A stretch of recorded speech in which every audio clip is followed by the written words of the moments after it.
Senator Scott of South Carolina is recognized. Thank you, Mr. Chairman. Thank you all for being here this morning.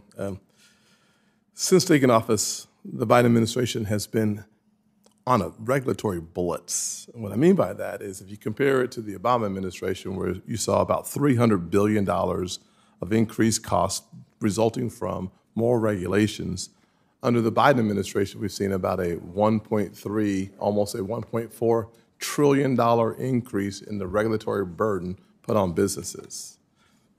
Having been in business, started a few businesses myself, that could only increase the cost of being in business.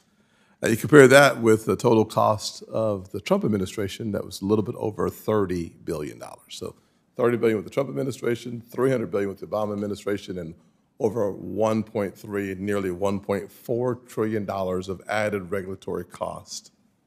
Dr. Schrager, do you agree that the breakneck speed of new regulations finalized by this administration has contributed to inflation?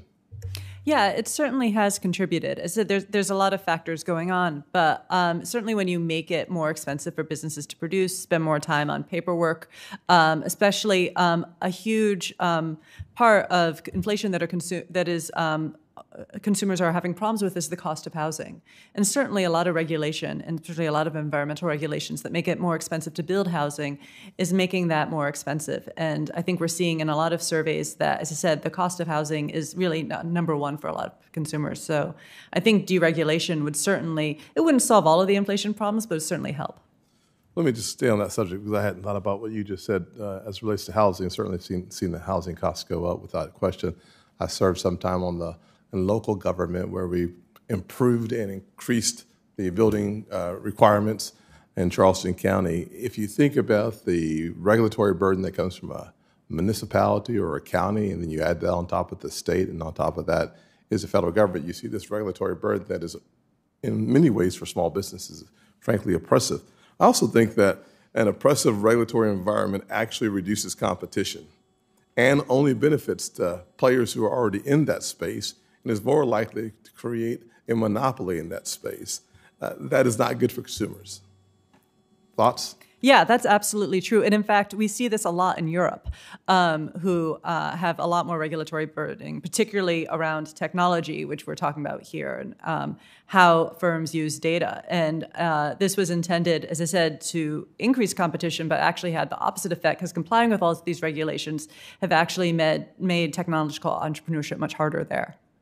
There's no doubt when you see our largest technological firms saying, please regulate me, because it closes the door of competition, it kind of answers the question itself. A different question for you. I won't say this very well, but I'll do my best. From my perspective, watching the legislation leave Washington and impact the country, whether it's the first bill signed into law, the $1.9 trillion legislation, that artificial stimulation where you're pouring new resources or cash into our economy, actually artificial stimulation called money from the government, increases the demand without increasing the supply.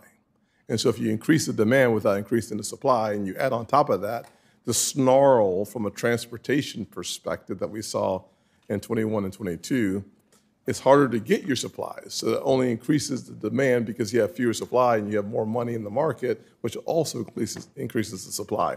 The ultimate outcome of that is less supply, larger demand, and no real ability to see when your products are going to get there. That is very hard for businesses to manage, and it only leads to a more challenging environment.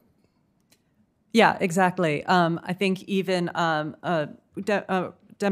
economists who associate themselves as Democrats would have been saying that at least 3 to 4 percentage points of the initial inflation was due to stimulative fiscal policy, which is definitely sort of added to demand. And, it's important to argue we still have very stimulative fiscal policy, despite the fact we're in a high inflation environment, which makes the Fed's job a lot harder. Great. I only have about 20 seconds left. You said, I think, during your opening comments that the corporate profits peaked in 2021? 22. 22. I think that's actually relevant as well as we think about the greed of our corporations. And frankly, I'm not going to sit here and defend any of them, but they have the ability and responsibility of defending themselves. But as a kid who grew up in poverty, the one thing I can tell you is that the price that we're seeing at the pump and the lack of the ability for a single mother to navigate gas prices, energy prices, and food prices, when we see a glut of resources coming into the marketplace, and for 52 consecutive paychecks, inflation outpaces her wage increases. That's a devastation. That's not a problem, but a crisis.